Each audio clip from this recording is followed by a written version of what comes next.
Salutations chers disciples d'Avan et bienvenue dans notre 41e review consacrée à l'anime Dai-no Daiboken. Cet épisode intitulé L'épée suprême a été diffusé le 24 juillet 2021. Il continue la bataille de Papnica face à Miss Verne et marque le retour de Dai accompagné de sa nouvelle arme. Il adapte du début du chapitre 145 jusqu'aux premières pages du 149, adaptant une bonne partie du 16e tome du manga.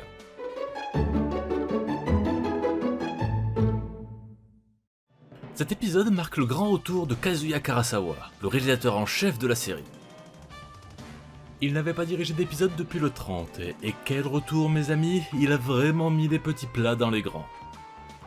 Même si l'épisode démarre en douceur, la deuxième partie avec l'arrivée de Dai comporte des scènes d'action d'excellente facture. Et puisqu'il avait des animateurs assez bons pour le faire, il a également rajouté de la profondeur de champ sur certaines scènes, les rendant ainsi plus classe. De son côté, Mamoru Yokota est en charge de la direction de l'animation, et il a bien rempli son boulot puisqu'il n'y a rien à redire. Il est à présent temps d'analyser ce 41e épisode qui fut sans aucun doute l'un des meilleurs de la série jusqu'à maintenant. Allez, c'est parti!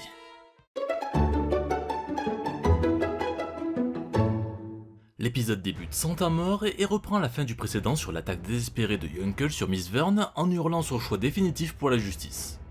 La flèche de lumière verte émanant de sa lance est une invention de cette adaptation animée. En effet, dans le manga, l'attaque reçue par l'éminence grise ressemblait plus à un faisceau de lumière.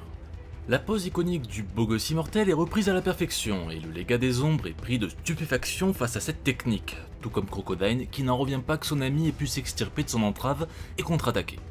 Seul Pop reste lucide et a de suite reconnu la technique de son camarade disciple, le Kuretsudan, ou autrement dit, /cieux. Yunkel n'en revient pas non plus, il a inconsciemment utilisé la plus compliquée des arcanes à la lance de son maître Avan que seul un guerrier de la justice peut utiliser, le Kokusen, ou en français, Fracasse-ciel.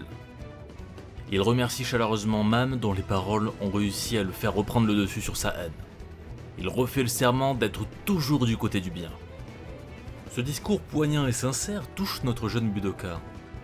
Mais Pop fait remarquer qu'ils sont toujours pris dans le Tomam et Saijin, et qu'ils sont en train de prendre cher. Miss Verne repose donc pied à terre, maudissant Yunkel d'avoir réussi à le faire reculer. C'est alors qu'un morceau de sa cape se craque du côté droit de son visage. Dans la case du manga, les yeux luisants du légat présentaient un ombrage, comme s'ils avaient changé de couleur, montrant ainsi une rage envers son ancien disciple des ombres. Et on en vient à un travelling iconique. Une sorte de fumée s'échappe de l'entaille et l'on découvre que Miss Verne possède un visage. La page du manga a été magnifiquement adaptée, c'est une grande réussite de l'épisode. L'éminence grise se cache alors le visage tout en disant d'une colère froide « Vous m'avez vu ?» Il relance alors son entrave sur Mam et Yunkel, cette fois-ci, la pression est beaucoup plus forte qu'auparavant. Les visages de nos héros sont déformés par la douleur. Mam remarque qu'il y va plus fort que la fois précédente. La colère de Miss Verne s'intensifie alors que Pop lui fait remarquer qu'il n'a rien vu. Le légat s'en moque et redouble encore d'intensité son entrave sur notre pauvre magicien qui n'a rien demandé. Évidemment, Yunkel résiste à la pression. Il s'étonne d'ailleurs de voir son ancien mentor, d'habitude si calme, céder aussi facilement à la colère. Le beau gosse s'apprête alors à retenter un Kokusen pour délivrer ses compagnons, mais pas de chance, l'éminence grise l'a vu et le blesse au bras pour l'empêcher d'utiliser sa lance. Nous pouvons noter d'ailleurs qu'il n'y a aucune censure concernant le sang, il est présent tout comme dans le manga. Miss Verne exulte sous les cris de nos compagnons qui souffrent le martyre, dont leur corps laisse échapper une gerbe de sang qui s'envole dans les airs. L'adaptation propose une mise en scène beaucoup plus efficace que le matériel d'origine, et c'est un très bon point. À la chapelle de Papnica, les dirigeants du monde ont remarqué que le Kiganjo ne bougeait plus. Léona en profite pour donner des ordres aux trois sages qui venaient d'évacuer tout le monde. I hate you. I hate losing. Next time, I win. Forcément, Wario refuse. Quand on se bat, c'est jusqu'à la mort. La princesse rétorque que ce qui fait la force d'une nation, c'est son peuple. Donc il faut évacuer et survivre. Dans le manga, la façon dont se déroule le dialogue est légèrement différente, c'était plus monolithique. Dans l'adaptation, Léona répond aux objections du roi de Bergana les unes après les autres. Et comme à chaque fois à la différence des planches d'origine, elle garde son calme et sa grâce au lieu de s'énerver. C'est alors qu'arrive une grosse modification de scène vis-à-vis du manga. Ici, Merle ressent l'énergie maléfique de Shadow, une ombre à la solde de Miss Verne qui avait pour but de repérer l'emplacement du sommet des rois. Celui-ci esquive facilement les Mera d'Apollo et Marine. Un miasme apparaît et il lance un Maoton sur ces deux derniers pour les empêcher d'user de la magie. Le sous-fifre est facilement vaincu par un Gira de Leona, mais Shadow en profite pour s'échapper. Ce n'est pas du tout comme ça que ça se passe dans le manga. Durant l'altercation verbeuse entre Kurtemaka 7ème du nom et Leona, Merle ressent le mal dans l'ombre du roi de Bergana. Elle lui pique alors sa dague qu'il porte à la ceinture et tente de l'attaquer. C'est impensable, Merle est l'incarnation de la bonté et de la douceur. Que lui arrive-t-il? Mais en fait, lors de la page suivante, on la voit planter la dague dans le sol, en plein milieu de l'ombre du roi, laissant donc apparaître Shadow. Là aussi, il esquivait les Mera des deux sages de Papnica, et Leona avait tout de suite compris qu'ils les étaient repérés. Nous sommes curieux de savoir quelle version de la scène vous avez préférée. Dans le manga, le passage dans la chapelle a été inversé avec la scène qui suit. Nous nous retrouvons dans la cabane de Lomberuk. Celle-ci est éclairée d'un rouge éclatant. Ça y est, il a fini. Voici la naissance de la plus puissante épée du monde. Jung demande alors à notre petit héros comment il va la nommer. Dai n'a même pas le temps d'y réfléchir que Lomberuk rétorque qu'il n'y a qu'un seul nom possible pour cette arme d'exception. Et étant donné qu'elle a été réalisée pour notre héros, il la baptise tout simplement Dai no Tsurugi, l'épée de Dai. Évidemment, toute cette quête de l'épée est une référence à Dragon Quest III et à l'épée de Roto. Originellement, l'épée la plus puissante dans l'univers du jeu était l'épée des rois, mais elle fut brisée par Zoma, le seigneur du monde des ténèbres. Le héros pouvait en forger une nouvelle en vendant un morceau d'oricalque à un talentueux forgeron. Et c'est après les événements de Dragon Quest III que nous connaîtrons cette lame légendaire sous le nom de Roto no Tsurugi, ou l'épée de Roto en français. Notre héros s'approche de son arme, prend le manche avec la plus grande délicatesse et la soulève de son autel avec légèreté. Il est surpris que son épée épouse parfaitement sa main. Il tente de la retirer de son fourreau, mais elle semble bloquée à l'intérieur. L'animé reprend parfaitement le faciès de Dai quand il tente d'extirper son épée. Lomberuk l'avait prévenu. Cette lame possède une âme et elle ne se montrera que quand Dai en aura vraiment besoin. Le chevalier dragon installe donc son épée dans son dos. Il remercie chaleureusement le forgeron ainsi que les parents de Pop. Junk n'en oublie pas de rappeler à Dai de mettre une bonne raclée à son fils si c'est un boulet. Dans le manga, il lui conseille carrément de le virer du groupe. Quelle violence! Notre héros tout déterminé active son Draconic Aura pour s'envoler grâce à Lula. Direction Papnica. Une petite scène manque alors dans cette adaptation animée. En effet, dans le manga, Jung proposait une bouteille au forgeron pour le féliciter de son travail. Lomberuk remercie le père de Pop en lui disant qu'il devient prévenant avec l'âge. Junk lui répond qu'il est loin d'être aussi vieux que lui. En effet, Lomberuk précise que même si la vie d'un démon est longue, elle n'est pas très intense. Certains passent des centaines d'années à se la couler douce et à avoir une existence bien vide. Il est pleinement ravi d'avoir pu forger une lame aussi exceptionnelle et ils vont boire jusqu'au bout de la nuit. Nous rappelons que l'abus d'alcool est dangereux pour la santé. Sinon, blague à part, c'est un peu dommage d'avoir retiré cette scène parce qu'elle permettait de développer le personnage de Lomberuk. Nous avions également un parallèle intéressant en nous mentionnant la vie longue et ennuyeuse des démons contrairement aux humains qui ont une espérance bien plus courte mais qui la consomment pleinement. C'est d'ailleurs un des thèmes principaux du manga, mais nous y reviendrons plus en détail dans de prochaines vidéos. Bon, du côté de la bataille de Papnica, notre coterie est en bien mauvaise posture face à Mistvern qui a réparé son homme, on ne sait pas trop comment. Shadow apparaît et il lui apprend qu'il a enfin localisé les rois dans la grande chapelle. Nos héros sont totalement pantois devant cette révélation. Le légat ordonne à sa fidèle ombre de prendre des commandes du Kiganjo et de les anéantir. Celui-ci se téléporte dans la salle du trône et commence à diriger le colosse tout en dévastant la ville à chaque pas.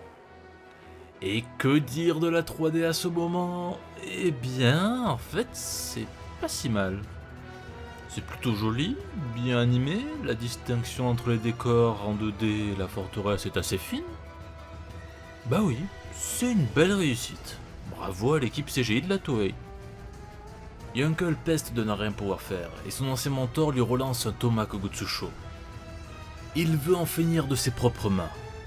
Bien évidemment, le BG intellectuel comprend immédiatement qu'il n'y a que deux raisons pour lesquelles il peut lui en vouloir. Soit parce qu'il commence à assimiler les techniques du ciel d'Avan, soit parce qu'il est sur le point de percer le secret de son visage. Ou alors c'est peut-être parce que j'ai une lance gratuite.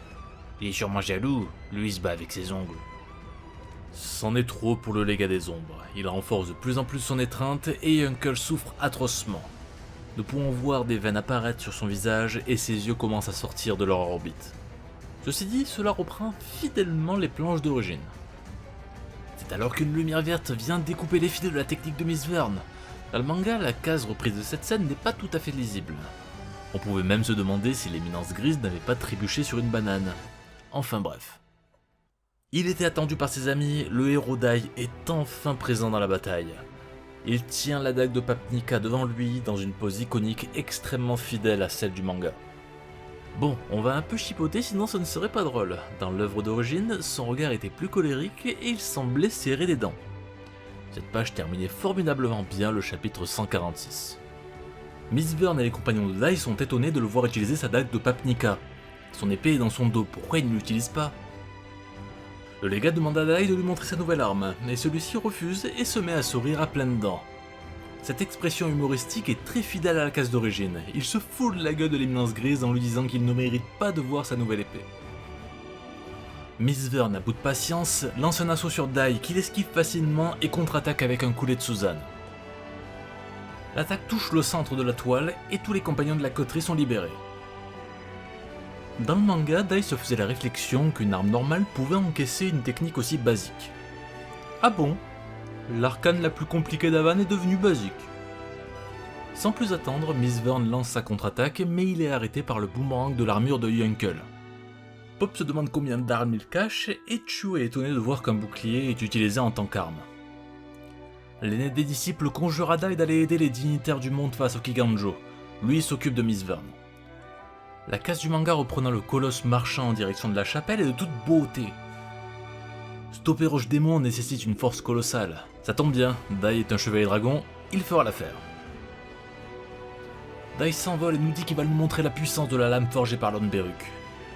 D'ailleurs, la case du manga nous montrant Pop se demander si Dai va utiliser son épée n'a pas été adaptée. Sûrement pour proposer plus de rythme à l'épisode. Le Kikanjo s'approche de la chapelle et la peur s'installe. Et c'est ce moment qu'a trouvé Wario pour faire son mea culpa. Il s'excuse profondément de ses actions, mais toute la congrégation lui remonte le moral et ce serait dommage de baisser les bras maintenant. Le travail sur le visage de Leona est juste prodigieux, elle est vraiment sublime. Mais pas le temps de s'extasier, la chapelle tremble et la salle s'éclaire de rouge, lumière produite par les yeux du colosse. La direction artistique de ce passage est très bien maîtrisée, et d'ailleurs nous pouvons entendre une nouvelle musique qui nous promet de belles choses. Alors qu'il s'apprête à détruire la chapelle, un nouveau thème héroïque résonne. Dai arrive à la rescousse en donnant un coup à la joue du Kikanjo. Notre héros se pose sur le bord du balcon avec beaucoup de classe, et il demande à son épée de lui prêter son pouvoir pour en finir une bonne fois pour toutes. La gemme rouge de l'arme scintille, elle semble avoir entendu son appel. Dai prend ensuite une pose qui sera devenue iconique, puisque celle-ci a été utilisée pour illustrer une couverture du Shonen Jump et la couverture du tome 29. C'est d'ailleurs avec ces dernières que la figurine des 50 ans du Jump a été réalisée.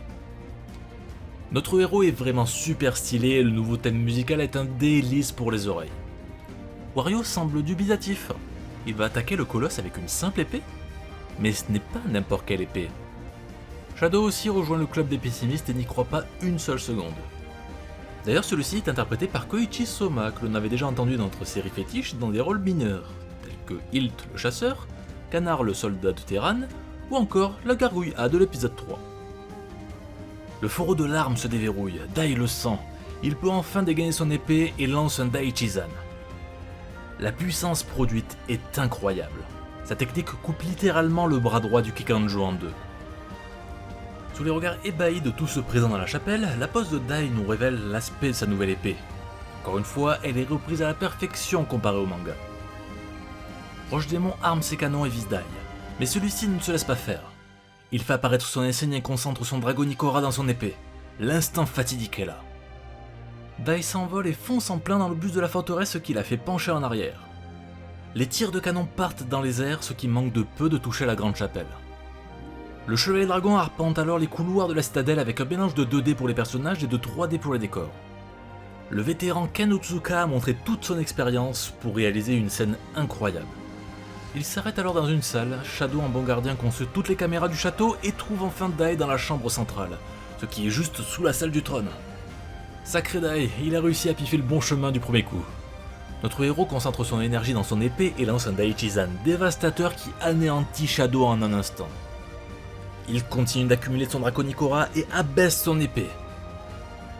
Tous ont le souffle coupé, le Kiganjo est tranché en deux d'un seul coup. La double page concluant le chapitre 148 a été réalisée avec brio, notamment le regard de Mistborn laissant apparaître ses pupilles. La forteresse tombe alors sous une fumée épaisse. Les diverses réactions de nos héros nous sont montrées, comme Pop qui est apeuré ou encore Chu sautant avec le sourire aux babines. La princesse de Papnica cherche à savoir ce qu'il est advenu de son protégé, mais la fumée l'empêche de voir. Mais Merle arrive à distinguer une lueur au milieu de ce nuage de poussière. Wario a des étoiles dans les yeux, le roi de Romos exulte de plaisir et celui de Terran est ravi de voir un tel héros. Léona a le sourire aux lèvres, en a les larmes aux yeux. L'épisode se termine sur la pose victorieuse de Dai, posant fièrement avec son épée au-dessus de la tête, reprenant avec élégance la page du manga qui débutait le chapitre 149.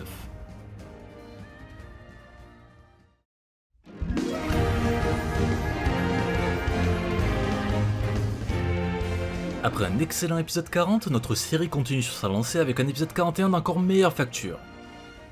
Présence du réalisateur Kazuya Karasawa oblige, Toei a sorti l'artillerie lourde pour le climax de l'arc de l'épée de Dai.